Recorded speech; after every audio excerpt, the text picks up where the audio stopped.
Hello guys and welcome back.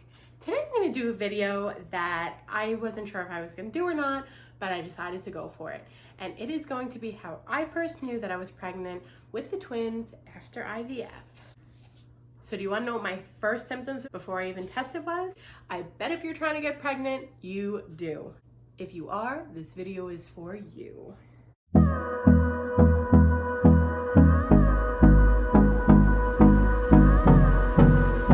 My name is Marissa. If you are new to the channel, welcome and thank you for joining. I am going to give a quick disclaimer. My twins are 3 years old and we had a very big natural surprise. When they were 5 months old, we got pregnant again, completely naturally, with our third son. Let me back up.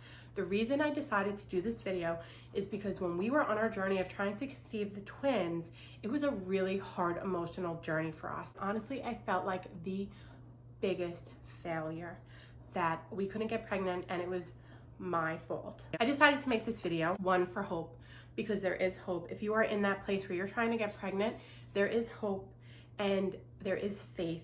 I know it's a while ago, but I was obsessed and I wrote down every single thing about finding out I was pregnant and about before and the whole journey. I'm gonna share with you my first symptoms. So the IVF journey is hard. If you are at that stage where you had to seek fertility treatments, it is hard, it is expensive, and it is emotionally draining. I feel you, I hear you, hang in there. It's okay to scream. I did a lot. I cried a lot. And I'm gonna say one more thing, whether it's popular or not, it is hard when someone else tells you that they're pregnant and you have been trying so hard. It's okay to be upset by that. It may not be right, but it is okay and it is normal, trust me. So let's just dive into this. If you're at this journey and you're Googling obsessively how you knew, or how do you find out, or how do you know if you're pregnant in the very first days after your transfer, or really if you're pregnant at all, and you're just in that 2-week wait zone. I'm gonna go through a little bit of our IVF process. In December of 2015, we were finally at that IVF stage. I am obsessed with Christmas. Chris called me Marissa Christmas. So when the doctor said, okay, we can do our first round in December, it was a hard call for me because I'm like, it means we're gonna find out right around Christmas. And that was either a good thing or a bad thing. I didn't know which way to go. I decided to go with it.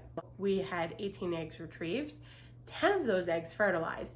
I was feeling high and euphoric. When we got to our transfer day, we were told that there was only 2 left and they were subpar quality.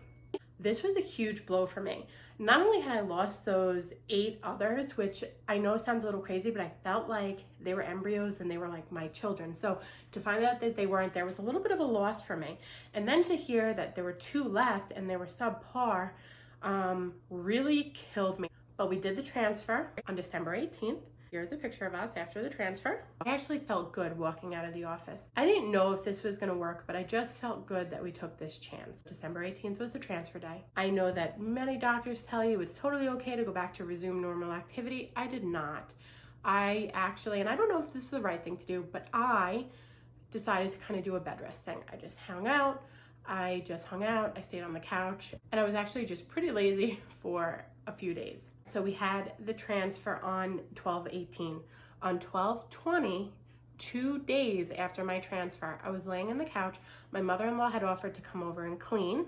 She put a quiche in the microwave for me before she left, and I felt when I stood up this cramp, but it was like one shot cramp, and it was like a crushing cramp.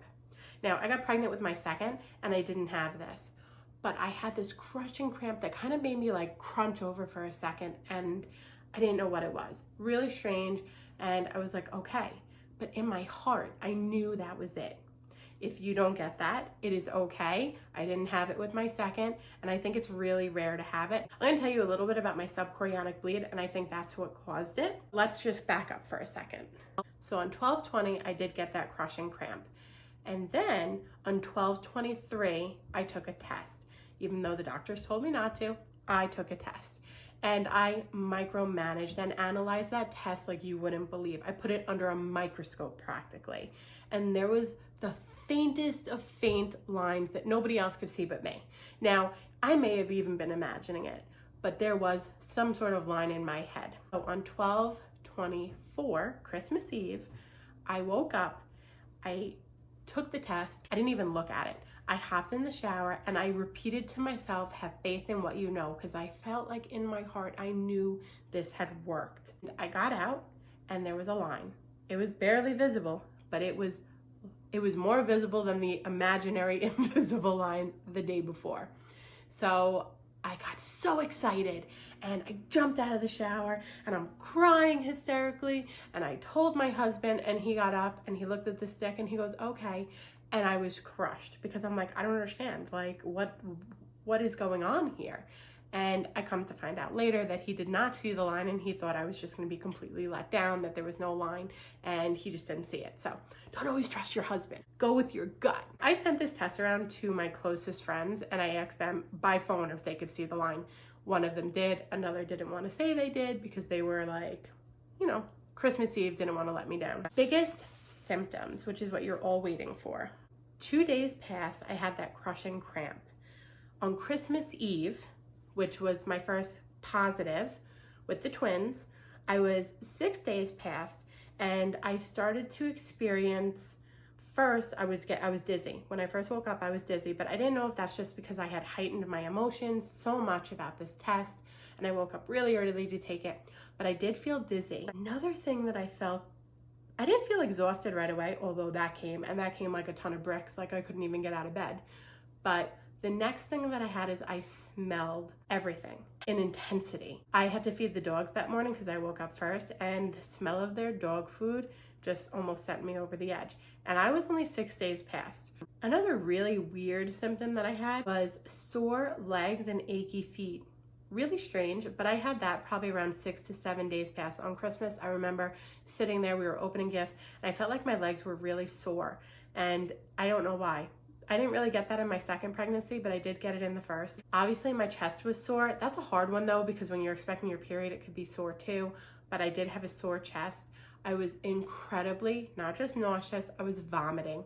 Actually started vomiting on 12/24, so that reiterated to me that the test was really positive. And it did get darker as I took it every day obsessively, like crazy.